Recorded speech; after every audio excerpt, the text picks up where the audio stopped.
دعوت خطاب دے رہا ہوں اپنے محترم و بانی قبلہ سرکار ریاض احمد گوہر شاہی دامت برکاتہم العالیہ کو استقبال فرمائیں۔ نعرہ تکبیر، نعرہ رسالت، نعرہ حیدری۔ اعوذ باللہ من الشیطان الرجیم، بسم اللہ الرحمن الرحیم۔ عزیز ساتھیو السلام علیکم۔ اور کچھ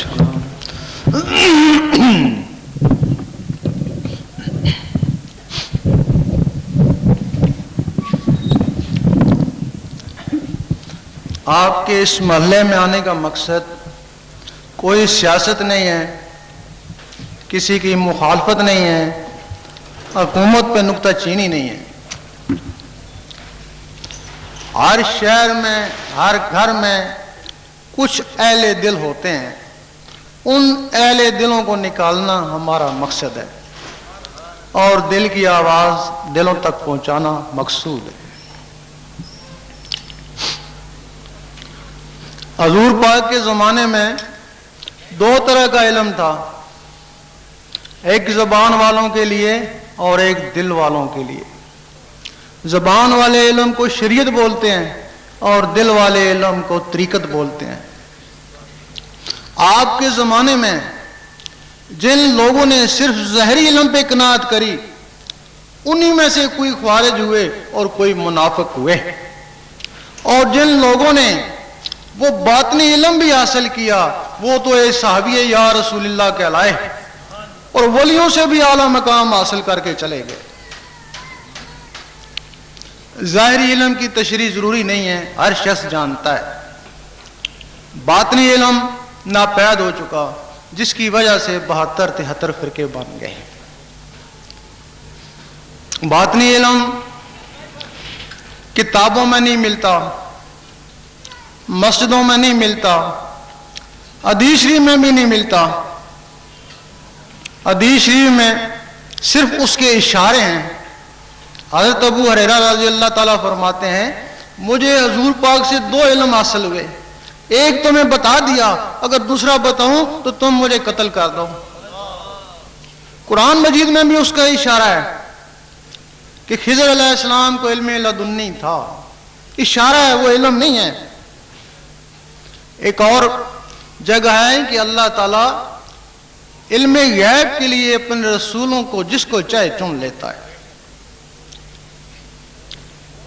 حضور پاک فرماتے ہیں، مجھے اللہ تعالیٰ سے 3 علم حاصل ہوئے، ایک عام لوگوں کے لیے، عام لوگوں کے لیے، اور ایک خاص کے لیے، اور ایک صرف میرے لیے۔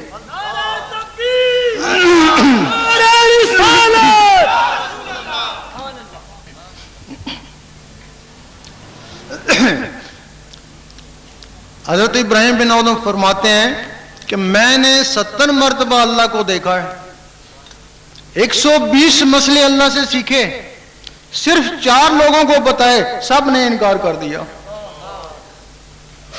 اور اس میں علم باطن کا ایک اور جگہ ہے، واقعہ ہے۔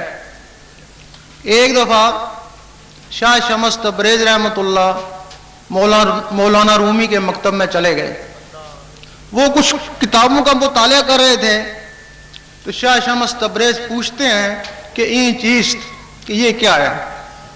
وہ کہتے ہیں کہ این علم اس کہ تو نہ دانی، کہ یہ وہ علم ہے جس کو تو نہیں جانتا۔ تھوڑی دیر بعد ان کو کوئی حاجت ہوئی، مولانا رومی کو، باتھ روم میں چلے گئے، مڑ کے آئے تو شاہ شمس نے وہ کتابیں اٹھا کے پانی کے حوض میں ڈال دیں۔ اب وہ پوچھتے ہیں کہ یہاں میری کتابیں تھی، کدھر گئیں؟ شاہ شمس نے کہا کہ میں نے پانی کے حوض میں ڈال دی۔ انہوں نے کہا کہ میرے قیمتی نسخے تھے، ضائع ہو گئے ہوں گے۔ انہوں نے کہا گھبراتے کیوں، ابھی نکالتا ہوں۔ جب نکالی تو وہ اسی طرح خشک تھیں۔ اس وقت مولانا رومی نے کہا کہ این چیز، تو شاہ شمس نے کہا این علم اس کہ تو نہ دانی، کہ یہ وہ علم ہے جس کو تم نہیں جانتے۔ ہم مولانا رومی حدیث کا بھی علم جانتے تھے، قرآن مجید کا بھی جانتے تھے، سارے مسئلے مسائل جانتے تھے، لیکن وہ کوئی اور علم تھا۔ آج جب اس علم کی بات کی جاتی ہے تو ہمارے بہت سے لوگ کہتے ہیں، بلکہ بہت سے عالم بھی کہتے ہیں کہ یہ درویش زندیق ہیں، مردود ہیں، نہ قرآن کی بات نہ حدیث کی بات، یہ ان کی اپنی من گھڑت باتیں ہیں۔ پھر لوگ درویشوں کے پاس جاتے ہیں تو درویش کہتے ہیں کہ مولوی جاہل ہے، علم باطن سے محروم ہے، اس سے ڈرو اور بچو۔ لوگ پریشان ہیں، کچھ عالموں کے ساتھ لگ گئے اور کچھ درویشوں کے ساتھ لگ گئے، لیکن لوگوں کے لیے بہتر یہی ہے کہ علم ظاہر علماء سے سیکھیں اور علم باطن درویشوں سے سیکھیں۔ ان کو تو دونوں علم چاہیے۔ سیدی سلطان پور رحمۃ اللہ فرماتے ہیں کہ تیری عمر بہت کم ہے اور علم بہت ہی زیادہ ہے، جو ضروری ہے اس کو حاصل کر لے۔ بعض دفعہ ایسا بھی ہوا ہے کہ کچھ ایسے حضرات بھی آ گئے جو علم ظاہر اور باطن میں یکساں تھے، ایسے بھی آئے ہیں، غوث پاک تھے، مجدد صاحب تھے، کاظمی صاحب تھے، مشوری صاحب تھے، ایسے لوگ بھی آئے ہیں۔ اگر ایسا آدمی کسی کو مل جائے تو وہ ان دونوں سے بہتر ہے۔ اب وہ جو علم باطنی ہے وہ کتابوں میں نہیں، حدیث شریف میں نہیں، پھر وہ کہاں ہے؟ قرآن مجید میں صرف 3 الفاظ میں اس کے اشارے ہیں، الف لام میم۔